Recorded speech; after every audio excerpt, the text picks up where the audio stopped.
Hey, everybody. It's Brandon and Stuart, and we're here to Yes. talk trash with you again. Yes, yes, yes. And just like we did last week and the week before and the week before that, and we will again next week. Yep. It's, Yep. it's what we do. I know, guys. I'm losing my voice again. For the last couple of weeks, my voice is gone. I don't know what's happening. It could be a sign from God. He could be telling me to shut up. Yeah, say, take a break. And if you won't take a break, I'll take it for you. Yeah. So bear with me. I'm yelling. I'm literally having to yell to get my what a mess. All right. Well, while you're clearing your throat, we'll tell everybody about our good friend Christine Dean, who is the DFW networking diva. You know, folks, if you don't have the time to sit there and upgrade your website and upgrade your marketing plan and make sure that you're reaching the people that you want to reach, then you need to just reach out to one person, and that's Christine Dean.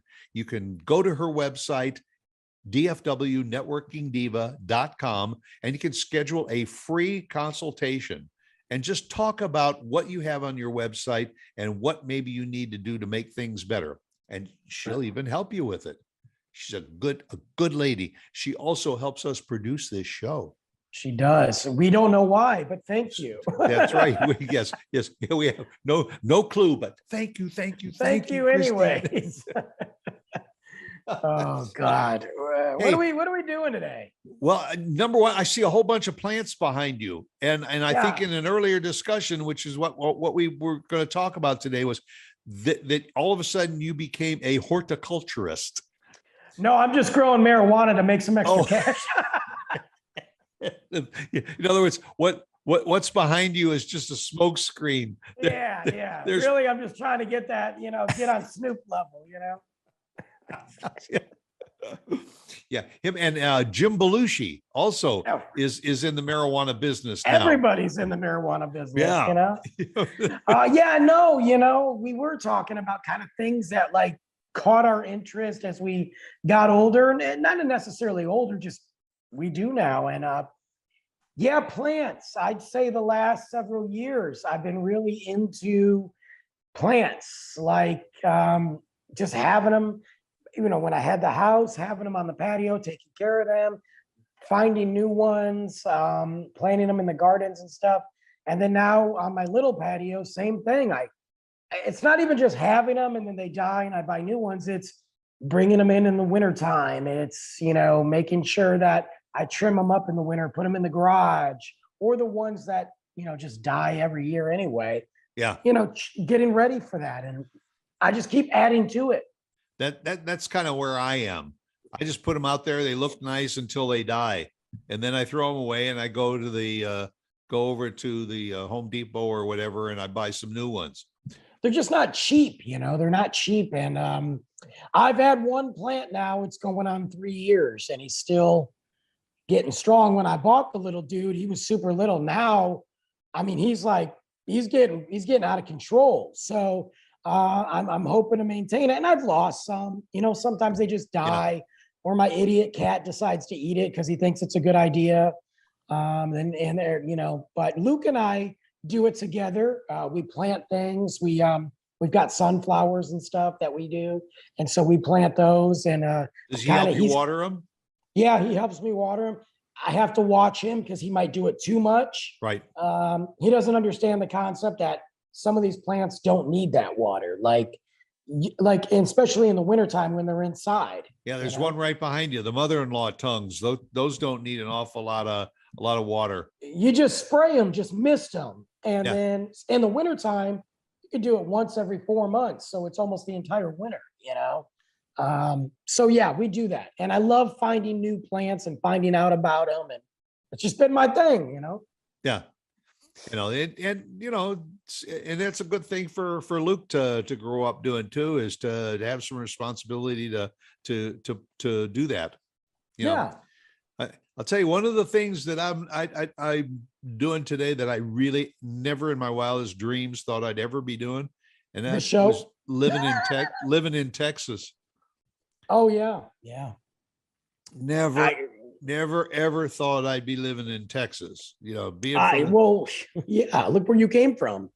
yeah, I always thought I'd probably spend my whole life back in the Chicago area, then spent some time in Florida, and ended up in Texas. In fact, we were thinking about going back to the Chicago area, but our son came to Texas, and so did we. Isn't And that weird to think about? Like, I feel the same way. Texas was not on my radar. I mean, when you're up north, like we were, Texas isn't on your radar at all. yeah, You don't think about it, you know? and we, and Um, I think we also thought, well, okay, if we are in Texas, at least we don't have to go through all of that cold and everything from up north. And then we get nailed with ice storms and hailstorms and tornadoes and all kinds of crap that we never saw in the Midwest. Or if we did, we were prepared for it in the Midwest. Down here, man, no. you get a half an inch of snow and everything shuts down.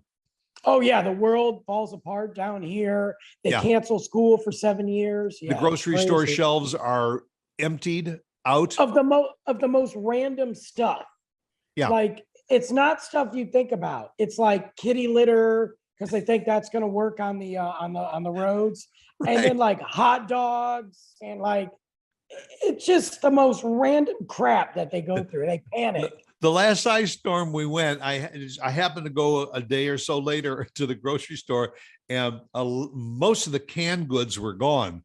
But what amazed me was there was not one can of beans in the store. And I'm thinking, wait a minute, if you're going to be shut down in your house for a matter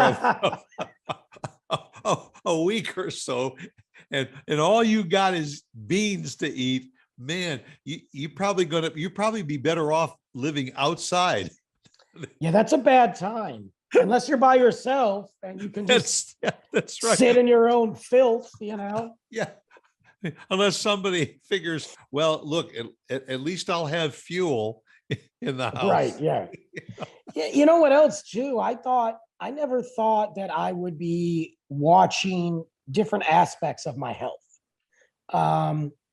Obviously weight and staying in shape and whatever, and looking as good as I do. Except for you today. debonair guy. Right. I mean, don't adjust your screen. I do look like this. But little aspects like the cholesterol thing and paying attention to, your heart, your heart, but like little signals, like, oh, that feels weird. 10 years ago, heck, maybe even 5 years ago, I'd be like, whatever. Now I'm like, okay, I got to get that checked out. What is that? Yeah. You're paying attention more. I never thought I'd do that ever. Hey, listen, I never thought this is probably about as serious as I get. And as I never thought that 5-6 years ago that I'd have cancer. And I mean, and now I'm a cancer survivor. That was never on my radar. I was never as athletic as you are. I was a runner for a number of years and then did some biking and walking and things like that. But I was never an active athlete and all, but I just like to keep Sure. the body going and all. But then all of a sudden, as you get older, things start to break down. Like I like to say is I still have all my original parts, but a lot of them are rusting out. The warranty is the warranty is long gone. And yet I still get phone calls every week, we're giving a final chance to renew that warranty. Oh, is that on my car or my body? Right. If it's on my body, I'm going to take you up on that offer. Right. Yeah, no, that's a good perspective to put things in. Honestly, when something hits you like that, that's a game changer. That's a game changer for sure. Well, when there's lots of stuff. I mean, did you ever think that you were going to be an author, that you were going to be a writer? Have you always been a writer? And also that's something that you figured you would always pursue? I think I don't want to say always, but I just did a show about this actually. And I was talking about how you kind of find things as you go through school of what you really what you like, what you're good at, and what you just enjoy. There's all those things. And writing and English and stuff like that has always been something I've really enjoyed. I actually found my first, I throw the air quotations up, book that I wrote, second grade, something like that. I just found it not too long ago. It's a whopping like 6 pages, but it had a little binder on it. We had to make our own books. And Oh, really? yeah, I've just found it actually. I put a picture of it on my Instagram. And so it's there, but I never thought, number one, that I'd get paid to do it. Never in my life. The fact that for multiple people throughout my life or career, whatever you want to call it, I've been paid to write. And I never thought that would be a thing. And then when I did get paid to write, I thought, okay, it's cool. It's an extra couple dollars. It's really just another job. Like, it's a job. I'm not just writing like a little post here and there getting $25. I got like deadlines and crap, which I'm excited about. But no, it's crazy. Or that we would be doing something like this and that people would actually want to watch and see it. It's not just us enjoying ourselves, Yeah, that was the other thing I was going to say is that neither one of us years ago, even when computers came out and all, we never knew what this thing called blogging and podcasting was all about. And we all little by little we learned about it. But then when the pandemic hit, it seemed like everybody was doing it because that was their way to connect with other people. And it was short-term podcasting, something like the some of the sites that we do our little short 1-minute blurbs on. Other things that are an hour or two. There are all kinds of things on YouTube. You can go out there and just sit, and you can actually get a college degree by just going online and following that kind of stuff. And that's what a lot of people are starting to do now is they're going back virtually and getting taking classes or getting that advanced degree. Which I think when we talk about that, I think that is one of the positives that has come out of this pandemic and all that. I remember doing my first podcast, it wasn't mine, but it was someone I worked for. And I remember doing it and I was like, yeah, people are reading my stuff, but are they gonna listen? Like, maybe they'll watch once. And it blew my mind what it was. And now there's so many podcasts out there and so many people are at least trying it because they see, number one, how easy it is to at least get it out there. It's not easy to do, but it's easy to get it out there. So and the challenge now really is building an audience of followers, people that will watch you on a regular basis, because as you say, there's literally millions and millions of people that have learned how to do this Zoom and StreamYard and all these other platforms, and they're out there doing it, but it's getting people to see it. We're very, very fortunate. We've been working really hard on this show for over a year, and we've been very successful. We're up into double digits now of people that follow us. 10 people. No, just kidding.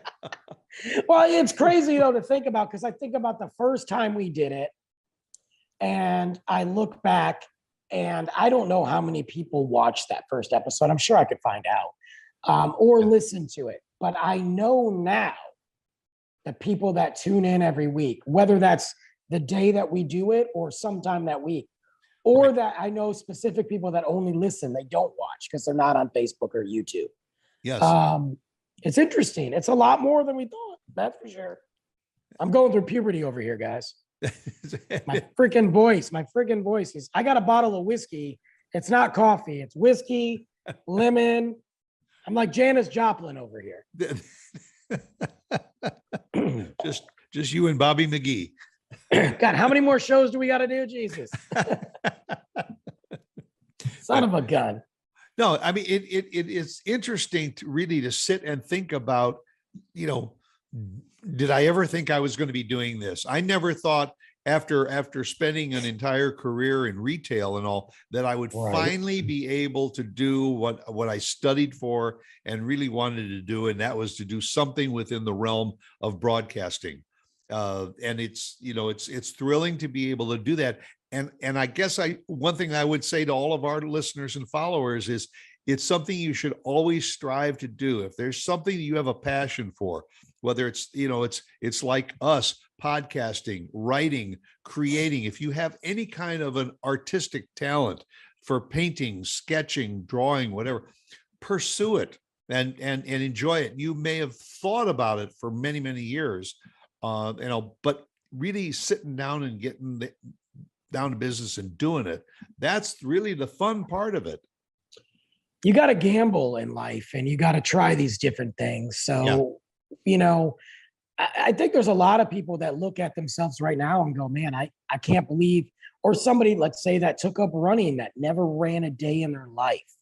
But the last year, maybe they found themselves in a position where they have time. And I know people that just started running, like for real running, over the last year, and they've never done it. They didn't do it in high school. Sure, we've all ran as kids, but they didn't run. Now that's their thing. They find the passion, their love, the benefits of it. And I never thought I'd be doing a 150-mile bike race, but I got that coming up in a couple months, Yeah, or climbing stairs in buildings and everything and doing that. But it's crazy. Those are the athletic challenges beyond just going down to the gym and getting on a treadmill or getting on a stationary bike and working up a sweat. There's lots of opportunities that are out there to do it on the road. And I never was a treadmill runner. I just couldn't do it. Me neither. Just turn me loose in the neighborhood or back up north. There was lots of forest preserves that you could go running and jogging in. And that was much more enjoyable and much more interesting. And there's lots of events to get involved in. There are. You said it best. There's so many different things that you can do on the running or what have you. I don't run on a treadmill either. I hate it. I can't stand it. I'll go outside in the bitter cold and run before I'll run on a treadmill. I just don't like it. Yeah. And then as Luke gets older, maybe he'll get out there and start doing these little, 1 mile kiddie runs and stuff like that and work up. Hey, we got a 5K. Him and I got a 5K coming up on April. It's a fun 5K. So it's like, like water and colors. And I'm sure at some point I'll carry him, but it's a 5K and it's for all ages. So I'm going to make him walk for sure. Now you got to start training with a 30-pound pack on your back. So. I know. I might bring one of those I got a fold up wagon that we take to the beach, but I want him to not just sit in it from the start. I want him to walk, and he will, because he'll get bored. So we'll see. It's going to be a good idea or a bad idea, either way. As long as they have cake pops at the water stations, he'll be fine. Right. He's going to be exhausted. That's for sure. But it's, 5K is not bad. They got different stations there. They're going to shoot water out or colors or paints. Like he's going to have a blast, Right. So the other stuff, you're a baker too, you ever thought that was something you'd pick up? No, never. I don't mind cooking. And stuff. Not that I'm phenomenal. Not that, I'm Gordon Ramsay. I got my little wheelhouse and I'm good at it. And then I try other things, but no baking. No. And now I even do baking at home. Like besides just, Pillsbury cookies, like I'll bake stuff. Like we're going to make, Luke and I are making hot cross buns coming up real soon here.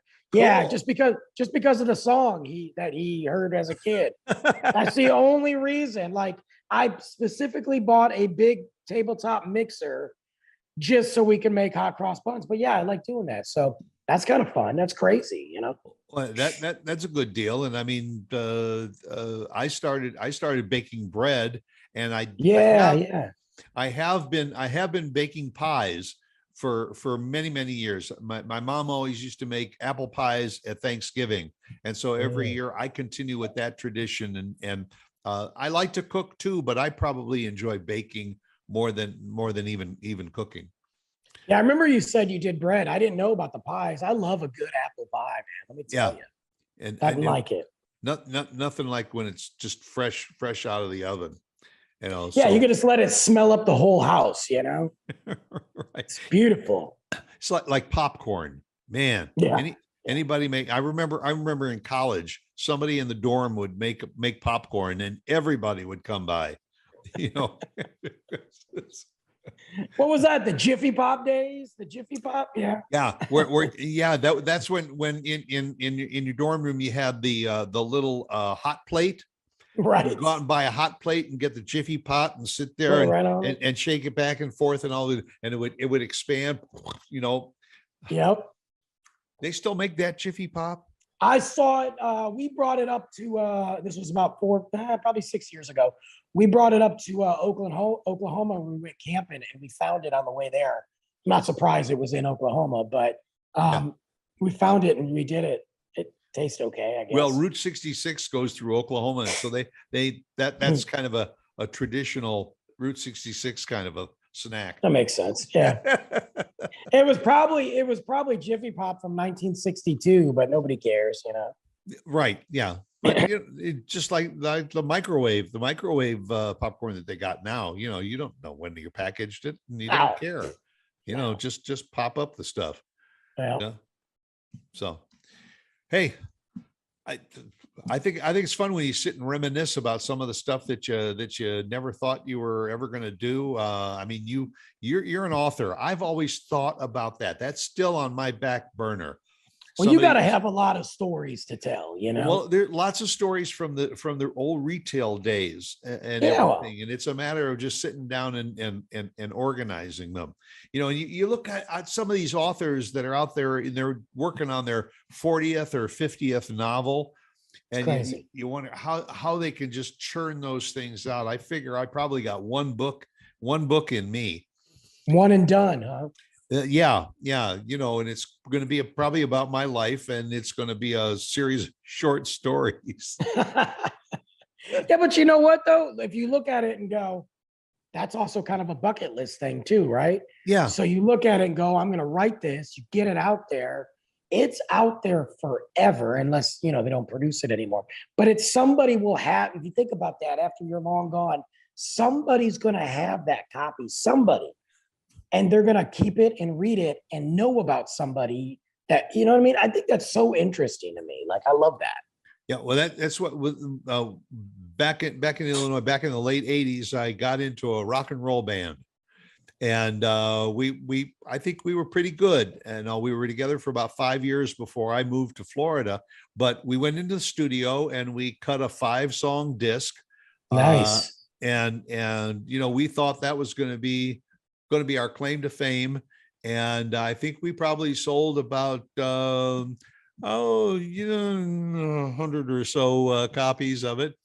By the way, anybody remembers the band Exit and all, if you really want a copy, I think we probably only have about 1,200 left. But but are they on 8-track or? No, actually it was on a CD. Whoa.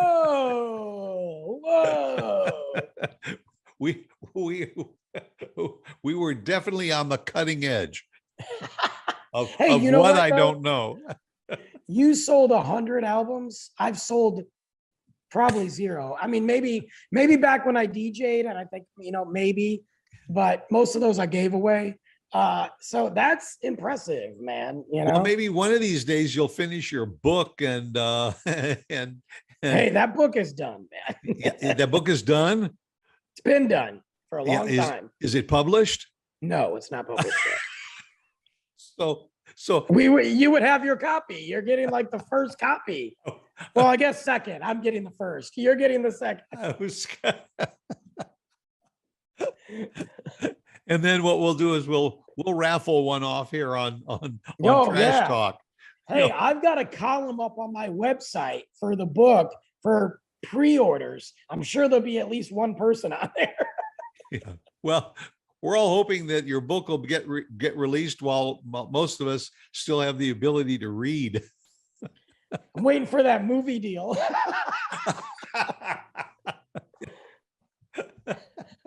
Forget about the book. Just go Let's see just the go movie. right to the movie deal.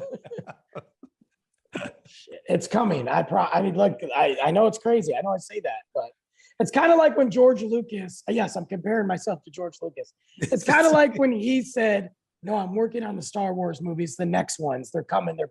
And it was like 25 years later, but they came out. He didn't lie to you. I'm not lying. Well, you tune in every week and watch this show, because we will let you know as soon as the book is released. Absolutely. And then you'll be able to go to Amazon and Amazon and Barnes and Noble and every maybe. I don't know about that. My Starbucks, website, or website. to the trunk of Brandon's car out in the parking lot. Absolutely. I'll do that. I'll do a trunk and dive. I've done that before. Any garage sale in the area, Yeah, I'm open. Buy one copy, get 5 free. I'm down. I'll autograph it. I'll read it to you. I'll do everything. So people are already texting in saying, well, what is the book? And it's Life of an Average Joe, My Life Behind Bars. I know the artwork that my buddy did. I really hope they can fit that on the cover, because it looks really good, man. So looking forward to it. You know what else we're looking forward to? Get off. Is having everybody with us again right here next Tuesday morning for another edition of Trash Talk. Yeah, okay? We'll be here. I don't know what we're talking about, but we'll be all here. Right. So go water your plants. Yeah, I will. That one. Catch you later. Bye.